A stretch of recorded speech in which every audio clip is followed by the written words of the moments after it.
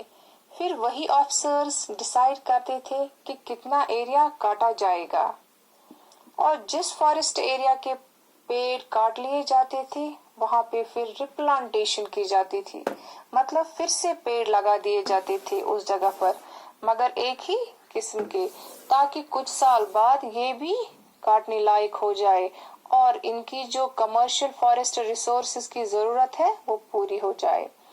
تو اس سے scientific forestry کہتے ہیں۔ So now if we have to define scientific forestry, we can define it like this. A system of cutting trees controlled by the forest department in which old trees are cut and new ones are planted. چوتھا step جو brands نے اٹھایا تھا وہ ہے 1878 act. اس act کے ذریعے forests کو ڈیوائیڈ کیا گیا 3 کیٹیگریز میں۔ Number 1 reserved forests, number 2 protected forests, number 3 village forests. Reserved forests کو بیسٹ فارسٹ مانا جاتا تھا۔ یہ ڈینس فارسٹ ہوتے ہیں، گھنے جنگل ہوتے ہیں، کیونکہ وہاں پہ بہت ویرائٹی تھی نیچرل ریسورسز کی، پلانٹس اور اینیملز کی، اور لوگوں کو ان فارسٹ میں جانے پہ روک لگا دی گئی، وہ کوئی بھی چیز اس فارسٹ سے نہیں لا سکتے تھے۔ اب پروٹیکٹڈ فارسٹس اور ولیج فارسٹس میں لوگ جا سکتے تھے اور forest resources like would, fuel وہاں سے کلیکٹ کر سکتے تھے۔ اب میں آپ کو دکھاؤں گی ایک پکچر سائنٹیفک فارسٹری کی، جس میں ہم دیکھیں گے کہ کس طرح سے پلانٹیشن کی جاتی تھی۔ بچوں آپ سب اپنی ہسٹری ٹیکسٹ بک کا 105 پیج نمبر نکالیے۔ یہ دیکھیے اس پیج پہ یہ جو تصویر ہے اس میں پاپولر ٹریز کو اسٹریٹ لائنز میں پلانٹ کیا گیا ہے۔ پاپولر ٹریز کو ہم کشمیری میں فرس کہتے ہیں۔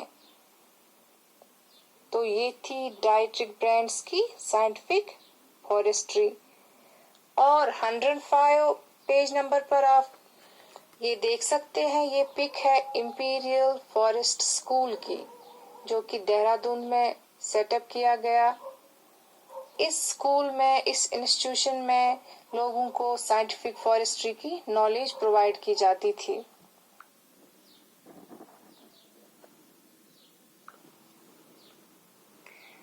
تو ہم نے دیکھا کہ برٹشرز نے فارسٹس کو بچانے کے لیے کیا قدم اٹھائے۔ یہ سب انہوں نے اس لیے کیا تاکہ جو فائدے انہیں ہندوستان کے جنگلوں سے مل رہے ہیں ان میں کوئی کمی نہ آ جائے، اور جنگل بچانے کے نام پہ وہاں پہ کمرشل فارسٹری کو بڑھاوا دیا گیا، جس میں ان پیڑوں کو لگانے پہ توجہ دی جاتی تھی جو کہ انہیں اپنی انڈسٹریز اور اپنی ٹریڈ کو بڑھانے میں کام آتے تھے۔ تو آج کا جو یہ ہمارا ٹاپک تھا the rise of commercial forestry, اس میں ہم نے دیکھا کہ سائنٹیفک فارسٹری کیا ہے، ڈائٹرک برینڈز وہ کون تھے، انہوں نے کیسے انڈین فارسٹ سروس یہاں پہ لائے انڈیا میں، اور سائنٹیفک فارسٹری وہ بھی انہوں نے ہی لائی، یہ کیا تھی، یہ سب ہم نے آج پڑھا۔